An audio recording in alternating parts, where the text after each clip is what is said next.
Ever since tensions started rising between the US and Canada during Trump's presidency, Canada has been looking elsewhere to build stronger economic and military ties. Just recently, Canada's brand new Prime Minister kicked off his tenure with an important trip across the Atlantic.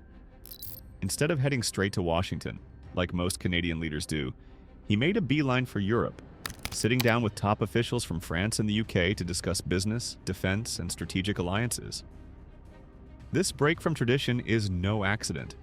A lot has changed in the past few months, pushing Canada to rethink its closest partnerships.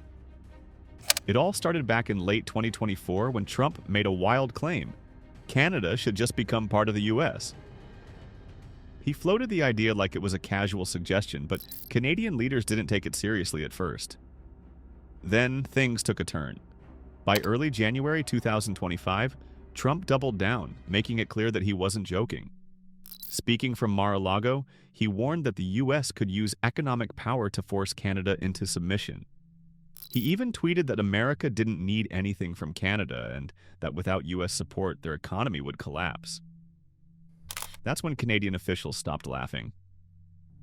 Foreign Minister Melanie Joly sounded the alarm, calling it not just an attack on Canada's independence, but a warning sign for other countries too. The situation escalated further on February 1st when Trump's administration hit Canada with hefty trade penalties. A 25% tariff was slapped on most Canadian goods, with a slightly lower 10% tariff on energy products. Trump justified the move by claiming Canada wasn't doing enough to curb illegal drugs and immigration. Although both sides tried to negotiate a solution, the tariffs officially kicked in on March 4th, sending shockwaves through markets. By mid-March, the situation had gone from bad to worse. Trump threatened to crank up tariffs on Canadian steel and aluminum to a punishing 50%, trying to strong-arm Ontario into backing down from its own planned surcharge on electricity exports. In the end, Ontario's Premier, Doug Ford, hinted at reconsidering the policy, which led Trump to back off for now. Meanwhile, Trump kept hammering home the idea of annexation, treating it as a real possibility rather than an offhand remark. While some dismissed it as political grandstanding, others feared he was laying the groundwork for something more serious.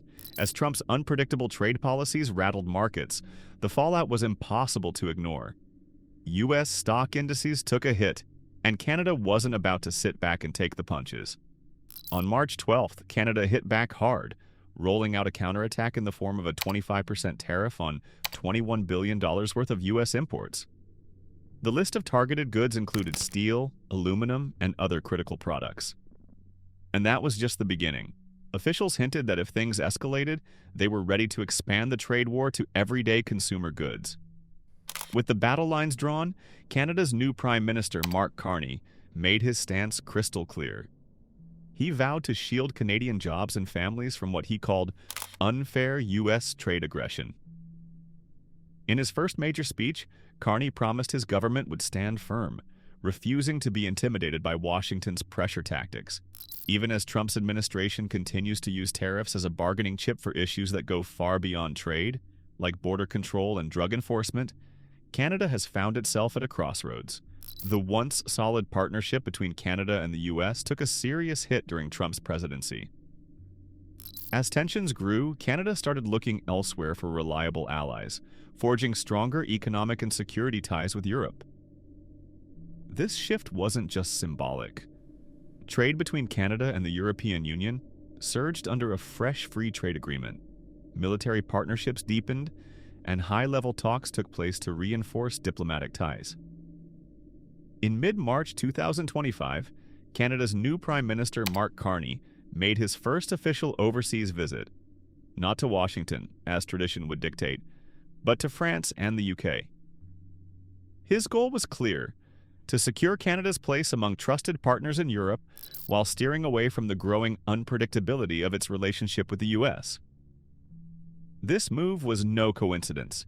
Trump's aggressive trade policies, coupled with his shocking remarks about annexing Canada, had left Canadian officials scrambling to secure their nation's future. Canada needs strong, dependable partners like France, Carney said, just before sitting down for a working lunch with French President Emmanuel Macron at the Élysée Palace. He painted Canada as the most European of non-European countries, signaling a growing alignment with the continent. During their meeting, Macron took what seemed like a subtle jab at Trump, praising Canada's ability to defend its own interests while maintaining an open, cooperative approach on the world stage. Fair trade, when conducted within the framework of international law, benefits everyone, Macron said. It is certainly more effective than tariffs. From Paris, Carney headed to London, where he met with King Charles. The monarch, who had recently voiced his support for Canada, welcomed him warmly. After their discussion, Carney made his way to 10 Downing Street for a meeting with British Prime Minister Keir Starmer. The two leaders posed for photos before entering private talks. A statement from Carney's office later outlined the key topics on the agenda: strengthening economic ties, deepening security cooperation, and working together on cutting-edge industries like artificial intelligence, critical minerals, and clean energy. The meeting also led to a major new intelligence sharing agreement between Canada and the UK. The partnership would focus on cybersecurity, espionage threats, violent extremism, and risks posed by emerging technologies. Our two countries share a deep history, built on common values, Carney said after the meeting. At a time when the world order is shifting, our ability to seamlessly collaborate on security and economic issues is more important than ever. For his part, Starmer thanked Canada for its unwavering support of Ukraine. It's no surprise that Canada and the UK see this issue in the same light, the British Prime Minister said. We stand together in our commitment to Ukraine's sovereignty. Meanwhile, a noticeable shift has been happening back home in Canada. Recent public opinion surveys show that Canadians are increasingly open to closer ties with Europe, even to the point of considering European Union membership. A nationwide poll conducted in late February 2025 asked 1,500 Canadians whether the government should explore joining the EU. The results were striking. 44% said yes, 34% opposed the idea, and 22% weren't sure. When asked more broadly if they supported EU membership, nearly half, 46%, said they were in favor, while only 29% were against it. The remaining 25% were undecided. This surge in interest isn't happening in a vacuum. It's largely driven by the rocky relationship with the US. Under Trump's leadership, Canada has faced relentless tariff threats and even floated the bizarre prospect of becoming America's 51st state. With these tensions in mind, it's not surprising that Canadians now view the EU far more favorably than the US. A staggering 68% of Canadians have a positive impression of the EU, compared to just 34% who feel the same about America. But joining the EU is easier said than done. The legal roadblocks are significant.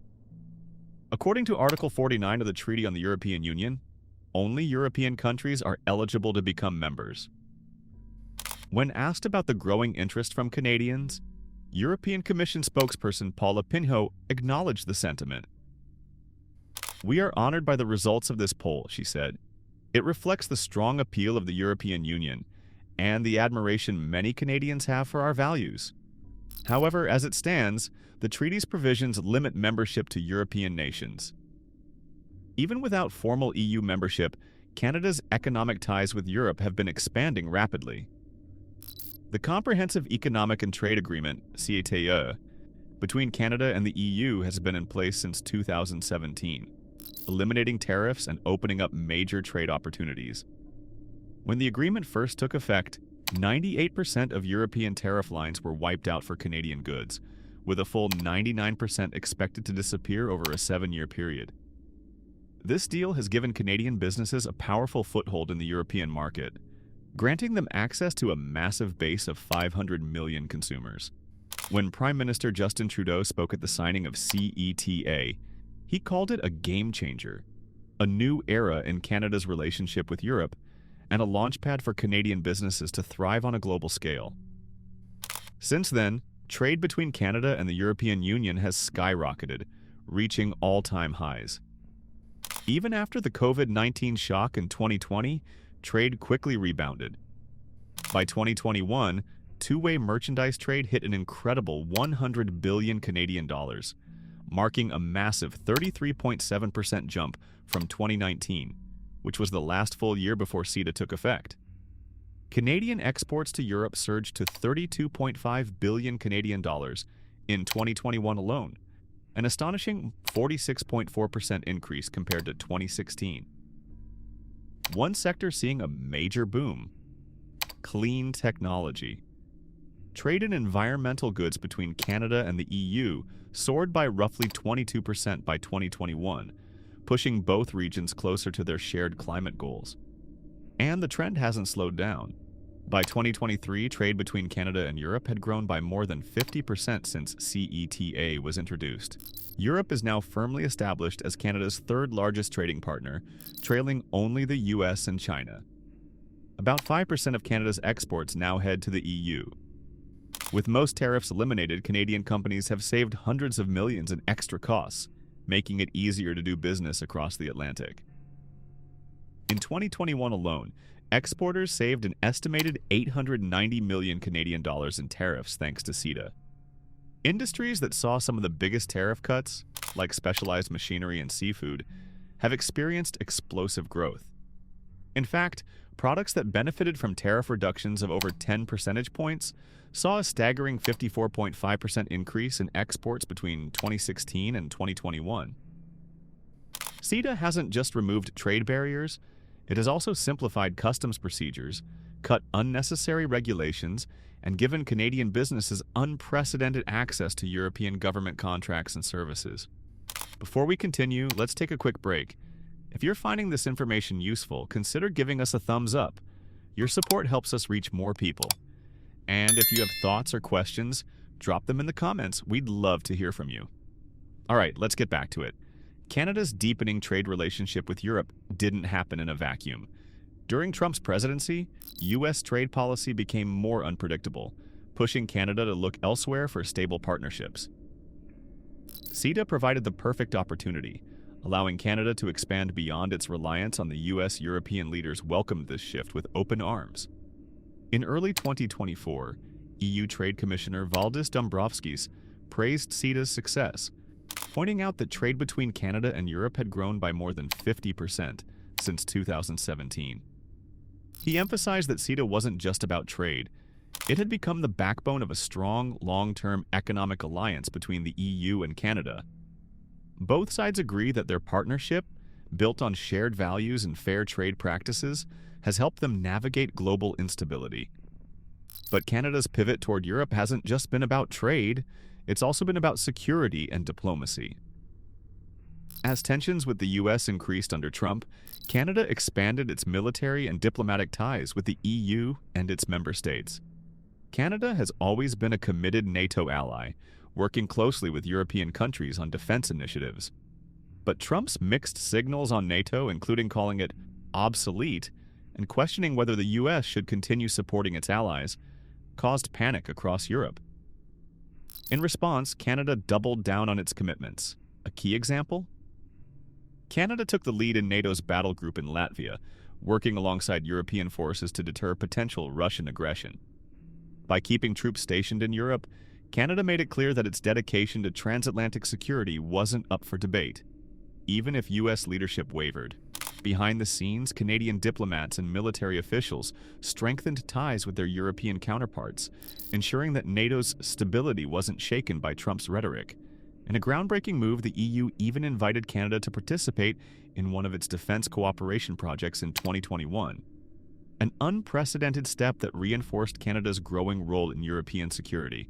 Canada, alongside the US and Norway, was given a rare opportunity to join the European Union's Permanent Structured Cooperation (PESCO) military mobility project, a major initiative aimed at making it easier to move troops and equipment across Europe, a critical advantage in times of crisis. For Canada, this wasn't just about logistics, it was a historic first. No non-EU countries had ever been included in PESCO before. This invitation signaled something much bigger, a growing level of trust and a deepening strategic alliance between Canada and Europe. At the time, Canada's defense minister called the decision a game changer, emphasizing that it would boost military cooperation with both the EU and NATO allies in practical ways. By bringing its expertise to the table and helping Europe improve its military mobility, Canada didn't just participate, it solidified its role as an integral part of Europe's defense framework. This was, in essence, a brand new type of defense alliance between Canada and the EU, something that would have seemed almost unthinkable just a few years earlier. But military ties weren't the only thing strengthening. Canada and the EU had already been working to formalize their broader relationship with a strategic partnership agreement, signed in late 2016. This agreement, launched alongside CETA, created a formal framework for Canada and the EU to collaborate on everything from foreign policy and security to democracy and human rights. Through regular summits and ministerial meetings, Canada and Europe coordinated their stances on global challenges like climate change, peacekeeping, and economic security. They even began jointly imposing sanctions on hostile nations, a powerful demonstration of their shared commitment to upholding international stability. Nowhere was this coordination more visible than in their united response to Russia's invasion of Ukraine. Both Canada and the EU took a hardline stance, enforcing strict sanctions and providing aid to Ukraine's defense efforts. Their partnership extended beyond crisis response, too. In 2021, Canada and the EU launched a strategic initiative on critical minerals, ensuring a steady supply of rare materials vital to high-tech and clean energy industries. By 2023, they had formalized a digital and green alliance, aligning policies on advanced technology and sustainable energy development. With these diplomatic efforts, Canada and Europe were making a clear statement.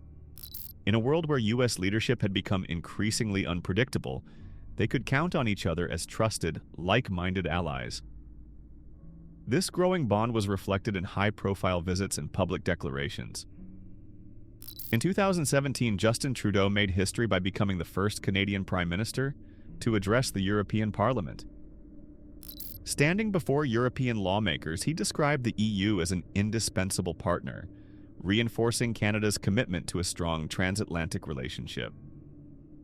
Since then, annual summits between Canadian and European leaders have kept the momentum going.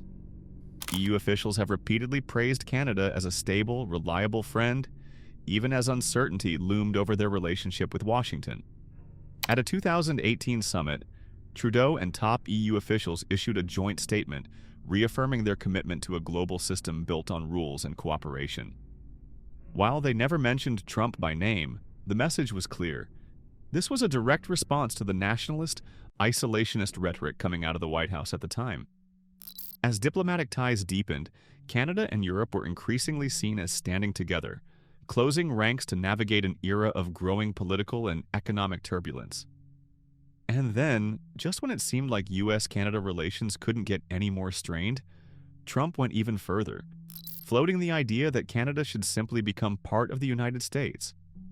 At first, many dismissed his comments as just another one of his off-the-cuff remarks. But as time went on, it became clear that he was actually serious. Both during and after his presidency, Trump repeatedly suggested that the U.S. would be better off absorbing Canada as its 51st state, openly challenging the very notion of Canadian sovereignty. His words sent shockwaves across Canada. Speaking to reporters, Trump made his position bluntly clear.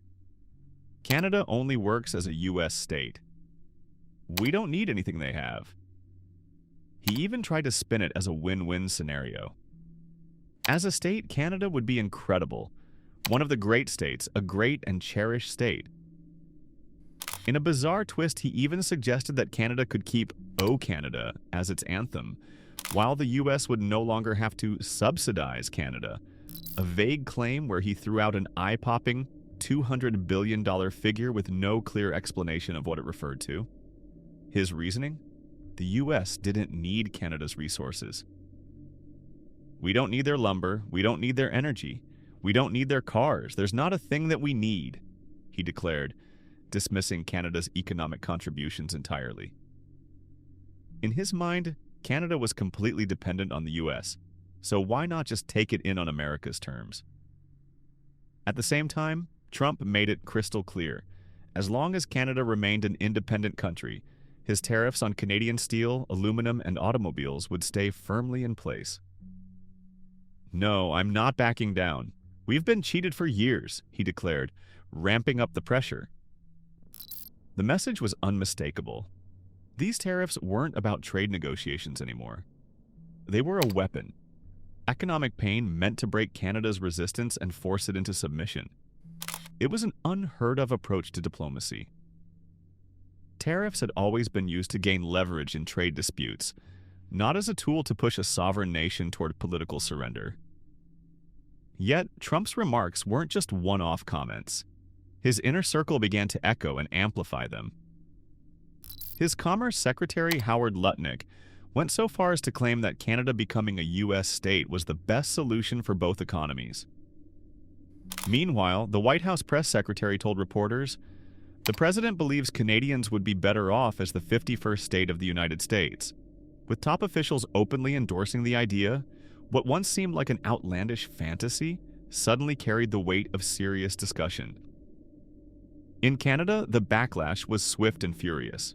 Social media erupted with outrage, and headlines across the country questioned whether their closest ally was now an outright threat. Bob Rae, Canada's ambassador to the United Nations, didn't mince words. He slammed Trump's rhetoric as theft by force. Rae went even further, revealing that Trump had also discussed annexing Greenland, citing resources and Arctic control as key motivations. He even shared a map, warning Canadians about what he called Trump's plan for a massive land, water, and resource grab. To drive the point home, Rae posted a video of U.S. Senator Mark Kelly showing Trump claiming that Canada only works as a state. It was a direct and unprecedented attack on Canada's sovereignty. For Canadian officials to publicly call out a U.S. president in this way was almost unheard of. It showed just how far beyond the norm Trump's statements had gone. The idea of the U.S. absorbing Canada had always been a fringe theory, something confined to history books and online conspiracy forums.